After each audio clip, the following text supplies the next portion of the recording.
David Hogg, who joins me now live in studio.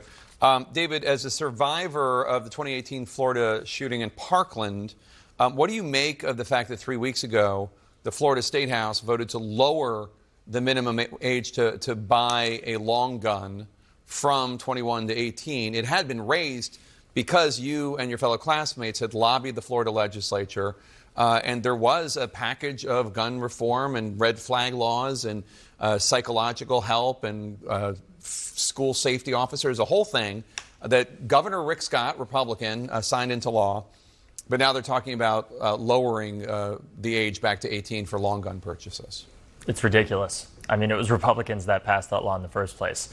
They controlled the House and the Senate in our state government, and obviously Rick Scott was the governor, who was also a Republican.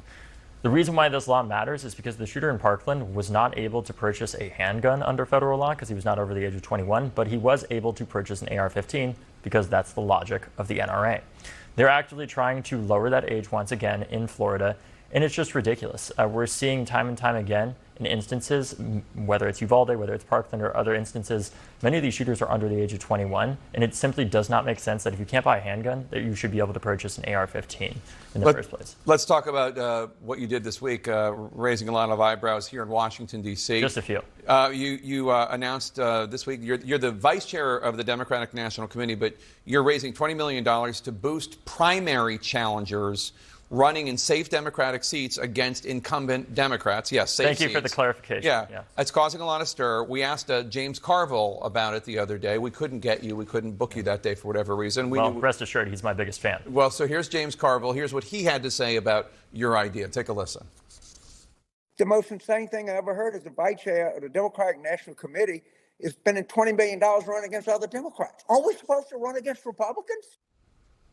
What's your response? What's his plan to deal with our 27% approval rating?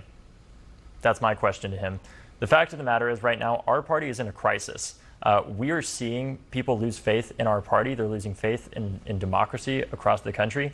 And we need to make sure that we're getting people to vote for Democrats, not simply because we're not Donald Trump, but because we have a better message, a better option for them. Not simply the less bad of two options, as I think Carville tries to promote when he says, well, we just shouldn't say anything. Carville believes in a politics of being timid, of hiding. I believe in fighting. And that is what people want to see right now from the Democratic Party. And we just saw an example of that with Senator Van Hollen going to El Salvador to say, we need to meet with this man. And yes, Democrats obviously are in the minority right now, but let's be clear, we cannot win back the majority if we do not convince the American people that our party offers something that isn't just not Donald Trump, but is substantially better than Donald Trump, that fights to lower costs for Americans across the country, whether it's healthcare, housing, or the foundational building blocks of the American dream that feels so out of reach for people, or addressing gun violence. We can't simply just hide, as Carville repeatedly promotes, not to mention the fact that, frankly, he has not won an election since before I was born. I think it's time for some new voices in our party. When were you born? 2000. Well, I guess that. So anyway, I can hear James Carville's head exploding all the way from New Orleans when you called him timid. And James, you're welcome back on the show next week. And you Happy to talk more. And you can respond.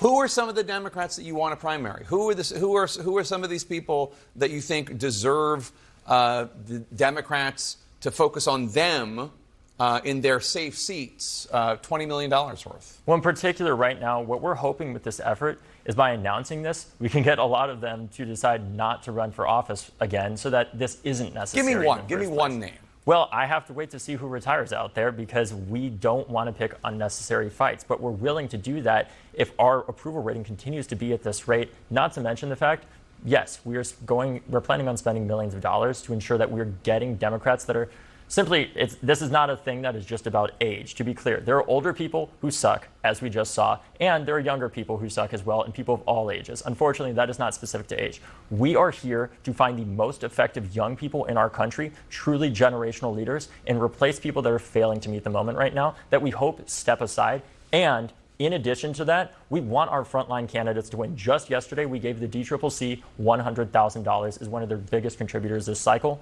And that's because we're not just talking about challenging Democrats in safer seats. We want to support young people that are running in our frontline seats as well to get us into the majority in the first place. Give me an idea of two Democrats that you're excited about, that you think of, these are the kinds of people I want more of in Congress. I want more people like Congressman Maxwell Frost, right, who has helped to lead the charge in Congress against gun violence, helped to push the former Biden administration to create the Office of Gun Violence Prevention that over